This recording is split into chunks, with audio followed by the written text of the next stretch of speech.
Dear students, हम class 7th में Hindi grammar में समास, प्रत्यय एवं उपसर्ग नामक चैप्टर पढ़ रहे हैं। इस चैप्टर में मैंने आपको पढ़ाया था कि समास किसे कहते हैं तथा समास के कितने प्रकार होते हैं। मैंने आपको तत्पुरुष समास के विषय में अच्छी तरह से समझा दिया। अब मैं आपको पढ़ाऊंगा कि कर्मधारय समास किसे कहते हैं। इस समास के पहले तथा दूसरे पद में विशेषण, विशेष अथवा उपमान, उपमेय का संबंध होता है।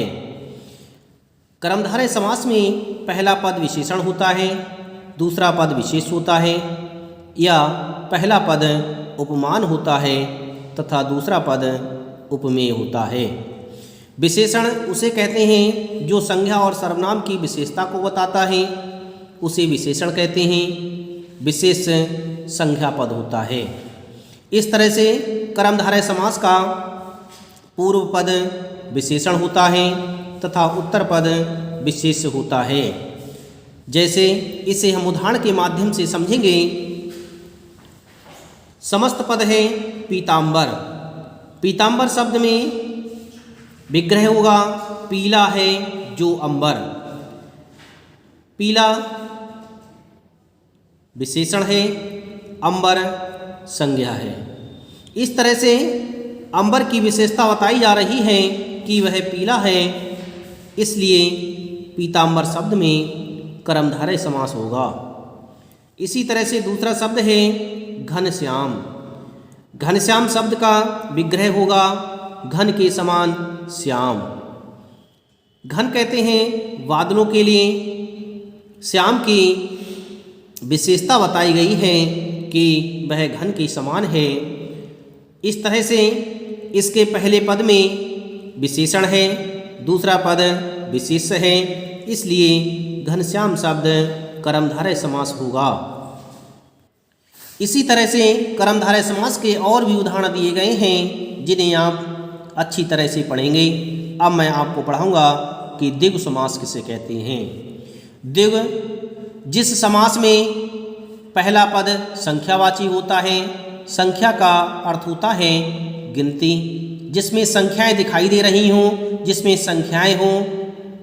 इस तरह से इस समास का पहला पद संख्या का बोध कराने वाला होता है तथा समस्त पद समूह बोधक होता है, और समस्त पद समूह का बोध कराने वाला होता है, उसे ही द्विगु समास कहा जाता है।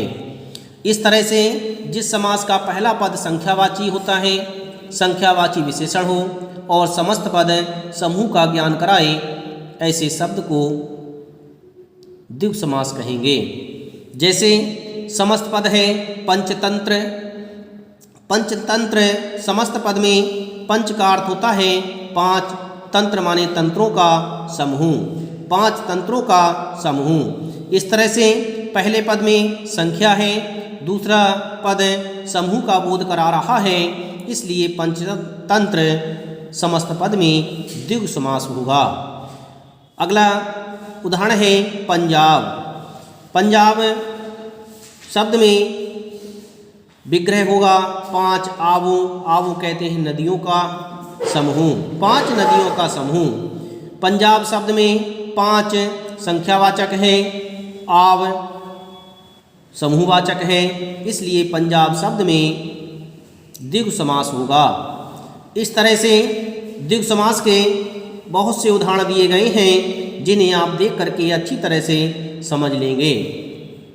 अब मैं आपको पढ़ाऊंगा कि अव्ययी भाव समास किसे कहते हैं।